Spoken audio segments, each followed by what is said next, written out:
Let's talk about the other methods of synthesis of heterocyclic compound.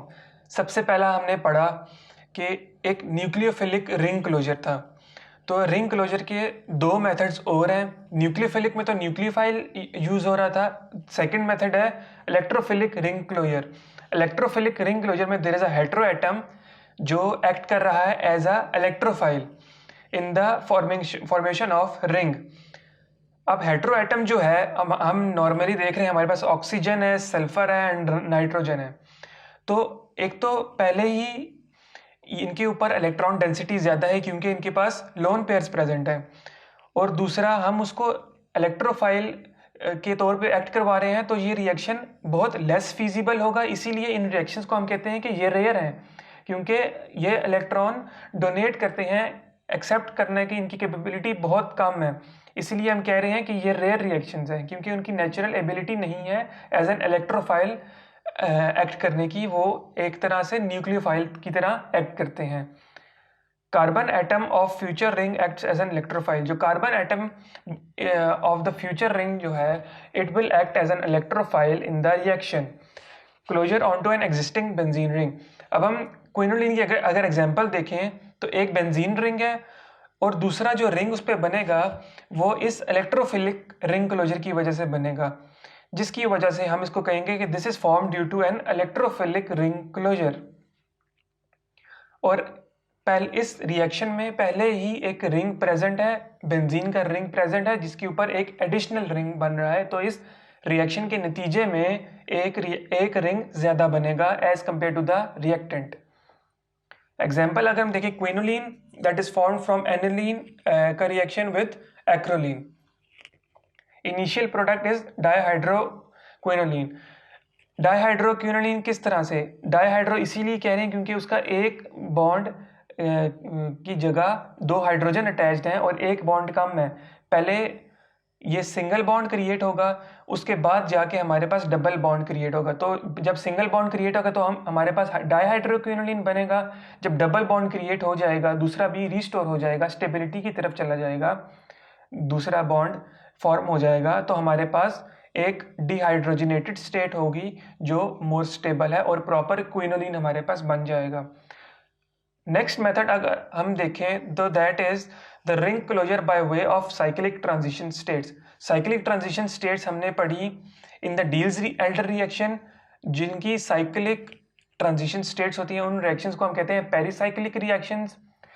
इसी तरह का एक और रिएक्शन है जिसकी साइक्लिक ट्रांजिशन स्टेट है, that is Huisgen dipolar cycloaddition reaction. Cycloaddition मतलब साइकिल एक रिंग फॉर्म हो रहा है obviously. This reaction is valuable for 5-membered ring formation. For example, pyrazoles and isoxazoles. Pyrazoles contains two nitrogen atoms. It is a 5-membered ring. Obviously, pyrazole will be a 5-membered ring with 2 nitrogen atoms. दो hetero atoms हैं same nitrogen के।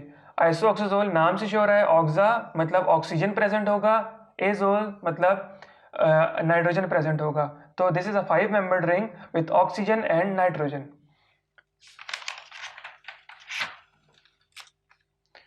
Next method is the conversion of one heterocyclic ring into another.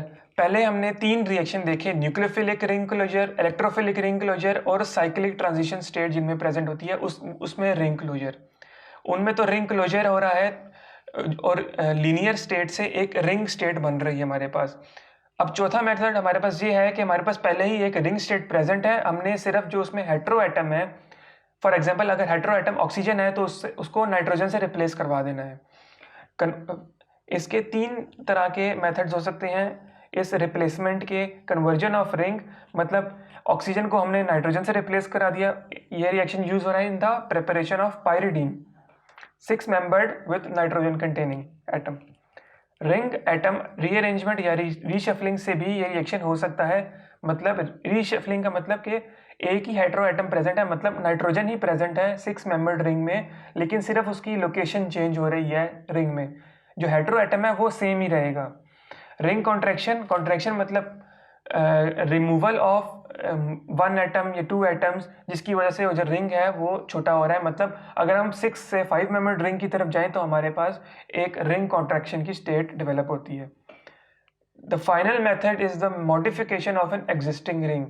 अब हमने देखा कि हमारे पास ring present है, उसके ऊपर सब्स्टिट्यूएंट्स लगे हुए हैं। अब हमने उस सब्स्टिट्यूएंट्स को चेंज करके कोई मॉडिफिकेशन या चेंज लाना है रिंग में। रिंग के अंदर इटसेल्फ एटम्स की वजह से कोई चेंज नहीं आ रहा, जो सब्स्टिट्यूएंट्स हैं उनकी वजह से आ रहा है। तो मोस्टली जो सब्स्टिट्यूएंट्स हम देखते हैं उनमें हमारे पास हाइड्रोजन अटैच होता है ऑन द कार्बन या हेटेरोएटम।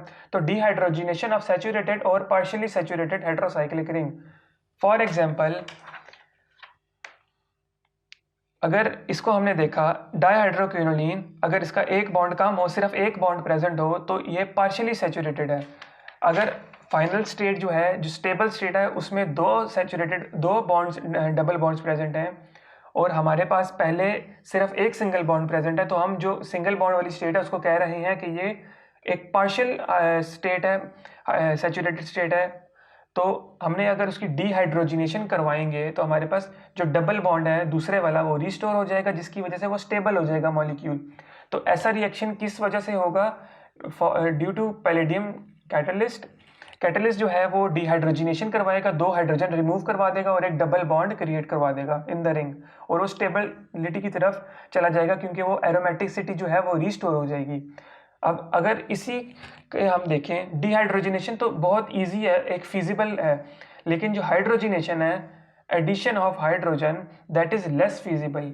क्यों? क्योंकि it leads to poisoning of the palladium catalyst. जो कैटलिस्ट हमारे पास हम यूज कर रहे हैं पैलेडियम, वो पॉइजन हो जाता है। इसीलिए हाइड्रोजिनेशन लेस फिजिबल है और डिहाइड्रोजिनेशन वो मोर इजी है, मोर फिजिबल है। और ये जो रिएक्शन है, this is the most important in synthesis among all the others. मतलब ये रिएक्शन मोस्टली यूज हो रहा है हमारे बहुत इंपॉर्टेंट प्रोडक्ट फॉर्म करने के लिए। That is it about the methods of the preparation of the rings.